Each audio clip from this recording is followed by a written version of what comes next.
बिस्मिल्लाहिर्रहमानिर्रहीम। अस्सलाम वालेकुम। मैं उम्मीद करती हूँ आप सब खैरियत से होंगे। आज की वीडियो बहुत इन्फॉर्मेटिव है और आपने मेरी वीडियो एंड तक देखनी है, और अगर आपको मेरी वीडियो पसंद आती है तो आपने मेरे चैनल को सब्सक्राइब ज़रूर करना है, लाइक शेयर एंड कमेंट ज़रूर करना है। आजकल नौजवानों में डेथ रेट कार्डियक अरेस्ट की वजह से बहुत हाई जा रहा है। एक वीडियो पिछले दिनों बहुत वायरल हो रही थी, चलें वो तो वीडियो बन गया, लेकिन डेली बेसिस पे कितने ज़्यादा लोग इसी तरह से कार्डियक अरेस्ट की वजह से दुनिया से जा रहे हैं। वो वीडियो जिसकी मैं बात कर रही हूँ वो बेसिकली लाहौर के क्रीसेंट स्कूल की है, कॉलेज की है, जहाँ पे वो टीचर ट्रेनिंग दे रहे थे टीचर्स को।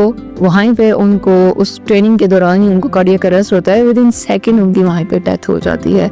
और अगर मैं बात करूँ पिछले दिनों, इससे पिछले बहुत ज़्यादा एक और वायरल हो रही थी, और वो इंडियन एक्ट्रेस हैं, उनकी हो रही थी कि उनको भी कार्डियक अरेस्ट होता है जिसकी वजह से उनकी डेथ हो जाती है।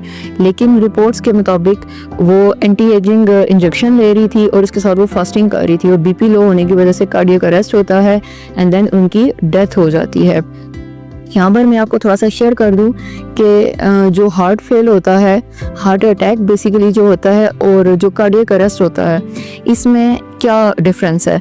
तो हार्ट अटैक जो होता है बेसिकली उससे आपको पहले सिम्टम्स आना शुरू हो जाते हैं, वो आपको पहले ही पता चल जाता है, आप चले हॉस्पिटल तक पहुँच जाते हैं।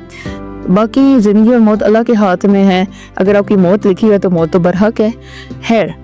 मैं अगर यहाँ पे कार्डियक अरेस्ट की बात करूँ तो कार्डियक अरेस्ट आपके पास कुछ मिनट होते हैं, हार्डली 2 मिनट आपके पास होते हैं, और उस 2 मिनट में आप क्या कर सकते हैं, या तो आप फ़ौरन से CPR दे सकते हैं, या फिर आप 112 पे कॉल कर सकते हैं। आप ज़ाहिर है इतना जल्दी तो वो भी नहीं पहुंच सकते हैं, या आप हॉस्पिटल पहुंचा सकते हैं। और आप CPR से ये होता है कि एक तो जो पेशेंट होता है उसके 80% चांस बढ़ जाते हैं बचने के, और इसके अलावा जो इलेक्ट्रिक शॉक्स होते हैं वो ऑब्वियसली आपके पास घर में तो नहीं ये चीज़ें होती हैं, ये हॉस्पिटल में ही होती हैं। अच्छा, यहाँ पर मैं आपसे कार्डियक अरेस्ट की ना कुछ अलामात शेयर कर देती हूँ, जैसे दिल की धड़कन का अचानक बंद हो जाना, सांस रुक जाना, बेहोश हो जाना, जिस्म में हरकत ख़त्म हो जाना, और आपका जो कलर है वो एकदम से पेल हो जाना या ब्लूइश सा हो जाना। तो इसके लिए आपको फौरी तौर पर इक़दामात करें। जैसे मैंने अभी आपको पहले बताया है कि फ़ौरन से आप इमरजेंसी नंबर पर कॉल करें, जैसे कि पाकिस्तान में 1122 है, मैंने आगे जैसे शेयर किया आपसे। और पेशेंट को आपने क्या करना है, बिल्कुल सीधी जो है सतह पर लिटा देना है, और हाथों को सीने के दरमियान रखकर ज़ोर से और तेज़ रफ्तार से धक्का देना है, जब तक आपके पास कोई और नहीं है, कम से कम आप खुद ये कर सकते हैं। और इसके अलावा आप CPR दे सकते हैं।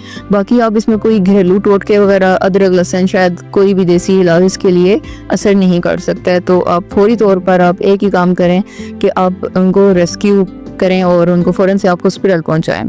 और अगर आपके घर में कोई भी हार्ट पेशेंट है तो उसके लिए आपको क्या करना चाहिए, आपको सबसे पहले तो उनका BP और शुगर कंट्रोल में रखें, और जितनी भी ऑयली और नमक वाली चीज़ें हैं उनसे परहेज़ करवाएं।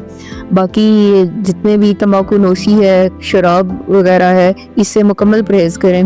हल्की फुल्की एक्सरसाइज ज़रूर करें, स्ट्रेस से आप बचेंगे। और अपना प्रॉपर जो आपके हार्ट स्पेशलिस्ट हैं उनसे अपना चेकअप करवाएं। यहाँ पर मैं आपको कुछ शेयर करती जाऊँ कि योगा एक्सरसाइजेज जो होती हैं हार्ट के लिए, रिसर्च के मुताबिक इन एक्सरसाइजेज से कार्डियक अरेस्ट के जो चांसेस होते हैं वो बहुत कम हो जाते हैं। तो ये मैं आपसे एक छोटी सी और बड़ी इजी सी एक्सरसाइज शेयर कर रही हूँ कि सबसे पहले आप अपना हाथ खोलें, और जो शहादत वाली यानी कि इंडेक्स फिंगर है आपकी, वो आप अपने थंब के लास्ट पे रखें, और नेक्स्ट 2 जो आपकी फिंगर्स हैं थंब के टिप पर रखें, और ये कम से कम आपने दिन में 5 मिनट करना है। ये हार्ट की एक्सरसाइज है और ये दिल की पंपिंग को बेहतर बनाने के लिए काफ़ी होती है, और ब्लड फ्लो को भी बेहतर करती है।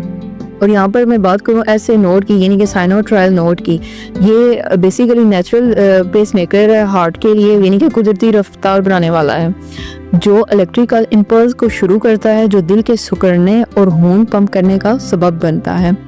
यहाँ पर मैं आपको ये भी कहूँगी कि ओवरबर्डन, स्ट्रेस, एंजाइटी को कम करें, अपनी डाइट का सही ख्याल करें, और आर्टिफिशियल ज़िंदगी से निकलकर आप नेचुरल की तरफ आएँ ताकि आपकी ज़िंदगी बेहतरीन हो जाए।